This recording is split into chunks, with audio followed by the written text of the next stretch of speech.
L'Occident pille le Congo RDC avec le soutien du Rwanda. On en parle dans cette vidéo. Si tu aimes, un j'aime, un abonnement et n'hésite pas à la partager en soutien au peuple congolais et pour que la vérité sur cette affaire soit connue.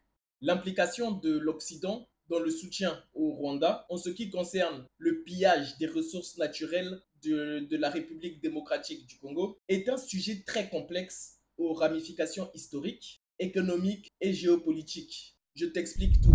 C'est parti. Tout commence sans doute avec la lettre que Albert Einstein a écrite au président américain Roosevelt sur l'exploitation de l'uranium congolais. En août 1939, Albert Einstein, sur la suggestion du physicien Léo Szilard, adresse une lettre au président américain Franklin D. Roosevelt, lettre dans laquelle il alerte sur la possibilité pour l'Allemagne nazie de développer une bombe atomique et recommande aux États-Unis de lancer leur propre programme nucléaire. Cette lettre est aujourd'hui souvent considérée comme le point de départ du projet Manhattan qui aboutira à la création de la première bombe atomique. Pour mener à bien ce projet, les États-Unis ont besoin d'uranium, un élément clé pour la fission de la bombe nucléaire. Une source majeure d'uranium se trouve alors au cœur de l'Afrique centrale. À cette époque, il s'agit de la mine de Chinkolobwe, située dans le Katanga, une province de République démocratique du Congo, alors sous domination coloniale belge. L'uranium extrait de cette mine a été utilisé pour la fabrication des bombes atomiques qui ont été larguées sur Hiroshima et Nagasaki en 1945. Nous avons donc à ce niveau déjà différentes implications. 1. L'exploitation coloniale. L'uranium congolais a été extrait sans considération aucune pour les populations locales, reflétant ainsi une exploitation coloniale des ressources africaines au profit des seules puissances occidentales. 2. Un précédent historique. Cet épisode illustre parfaitement comment les ressources stratégiques de la région des Grands Lacs ont été convoitées et exploitées par les puissances occidentales, établissant ainsi un précédent pour les dynamiques actuelles en cours. On peut dans un second temps évoquer le protocole d'accord Union européenne-Rwanda de 2024 sur les minéraux stratégiques. En février 2024, l'Union européenne et le Rwanda ont signé un protocole d'accord visant à promouvoir le développement de chaînes de valeur durables et résilientes pour des matières premières critiques. Cet accord vise à renforcer la coopération dans l'exploitation et la transformation de minéraux stratégiques tels que le coltan, le cobalt et le lithium. Problème, le Rwanda ne possède aucune de ces ressources. Par contre, le Congo RDC en possède en abondance. Cela a suscité des réactions et des controverses. Le gouvernement de Congo RDC a dénoncé cet accord, estimant qu'il ignore le rôle central de la RDC qui possède la majorité des réserves mondiales de ces minerais. Les craintes de Kinshasa étaient que cet accord légitime le rôle du Rwanda dans le commerce de minerais potentiellement issus de zones en conflit au Congo RDC. Il y a aussi des accusations de pillage. Des rapports des Nations Unies ont précédemment accusé le Rwanda de soutenir des groupes armés en RDC pour accéder de manière illégale aux ressources minières. Cet accord avec l'Union européenne pourrait être perçu comme une validation de ces pratiques, malgré les préoccupations légitimes concernant l'origine éthique des minerais. Cela a plusieurs implications. D'abord, la responsabilité occidentale. En signant cet accord avec le Rwanda, l'Union européenne est perçue par beaucoup comme soutenant directement le Rwanda dans ses activités minières controversées, sans garantir que les minerais ne proviennent pas de zones en conflit en RDC. Il y a ensuite la continuité historique.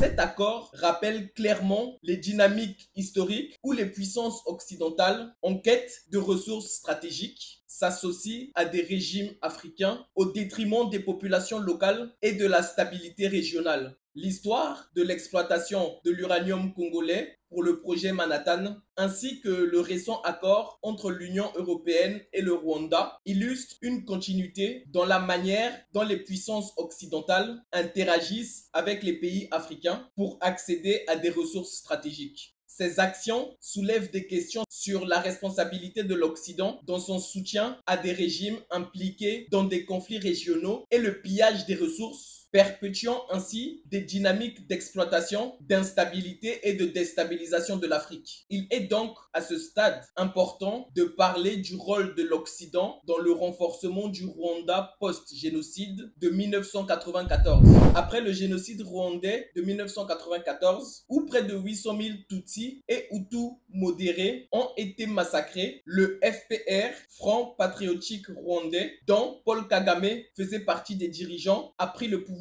L'Occident, notamment les États-Unis ainsi que le Royaume-Uni et la France, ont soutenu le nouveau régime sous le prétexte de la stabilisation et de la reconstruction. Cependant, ce soutien a permis à Kigali de construire une armée puissante, bien équipée, bien formée, qui allait plus tard commencer à attaquer la RDC, de recevoir des aides massives financières et militaires qui ont renforcé l'influence du Rwanda en Afrique centrale. Le problème est que ce soutien inconditionnel a donné carte blanche au Rwanda pour intervenir de plus en plus militairement en RDC sous le prétexte de la poursuite des génocidaires Hutus réfugiés, alors que l'objectif réel était surtout le contrôle des ressources minières congolaises. De 1996 à 2003, il y a déjà eu une invasion de la RDC et un grand pillage de ses ressources. Avec l'appui militaire de l'Ouganda, ainsi que le soutien tacite des puissances occidentales, le Rwanda a envahi la RDC en 1996, déclenchant la première guerre du Congo, qui a duré de 1996 à 1997. Le prétexte officiel était de traquer les génocidaires Hutus qui se seraient réfugiés à l'est du Congo. En réalité, l'objectif stratégique était le contrôle des mines de coltan, d'or et de diamants, ressources très essentielles aux industries occidentales. S'agissant de l'implication de l'Occident, le Rwanda et l'Ouganda ont occupé militairement l'est du Congo et mis en place des réseaux de contrebande pour exporter les minerais vers les États-Unis, l'Europe et l'Asie. Des rapports de l'ONU, notamment en 2001 et 2002, ont démontré que ces minerais pillés étaient revendus via des multinationales occidentales. Mais malgré ces rapports accablants, aucune sanction concrète n'a été prise contre le Rwanda. La conséquence est que cette guerre a fait à ce jour plus de 20 millions de morts en RDC, des victimes directes ou indirectes du conflit. Les violences, massacres, viols, exploitation des populations locales ont été perpétrés par des groupes militaires armés et soutenus par le Rwanda et l'Ouganda. Et dans tout ça, nous avons un silence complice des puissances occidentales. Malgré les preuves évidentes du pillage, ainsi que des crimes commis en RDC, les puissances occidentales gardent un silence complice. Les États-Unis et le Royaume-Uni continuent à financer le Rwanda, considérant Kagame comme un modèle de développement en Afrique. Les multinationales occidentales comme Apple, Intel, Samsung continuent d'acheter des minerais issus de l'exploitation illégale de la RDC à vil prix. La France, bien que critique du régime rwandais, a aussi été accusée d'entretenir des relations ambiguës pour préserver des intérêts politiques en Afrique centrale. Pourquoi ce silence? Les intérêts économiques. Le coltan du Congo est essentiel pour l'industrie électronique et militaire occidentale. Il y a aussi le positionnement stratégique du Rwanda. Kagame s'est positionné comme un allié clé des États-Unis et du Royaume-Uni en Afrique de l'Est. Enfin, on peut parler de la mauvaise conscience post-génocide. Les pays occidentaux, notamment les États-Unis, ont soutenu le Rwanda pour compenser leur inaction lors du génocide de 1994. Il y a une persistance du conflit et une responsabilité évidente de l'Occident dans cette affaire. Aujourd'hui encore, le M23, un groupe soutenu par le Rwanda et qui fait même quasiment partie de l'armée rwandaise, on les a vus il y a quelques jours rentrer ensemble à l'est de la RDC, continue de semer le chaos à l'est du Congo. En 2022-2023, des rapports de l'ONU ont confirmé que le Rwanda continue de financer et d'armer les milices. De plus, le président Félix Tshisekedi accuse directement Kagame d'être responsable de l'instabilité à l'est du Congo. Pourtant, les sanctions internationales contre le Rwanda restent inexistantes, alors que tout le monde est au courant. Les États-Unis et l'Union européenne se contentent de condamner sans imposer de véritables restrictions économiques. Les multinationales continuent d'acheter le coltan et les autres minerais issus des zones de conflit, ce qui alimente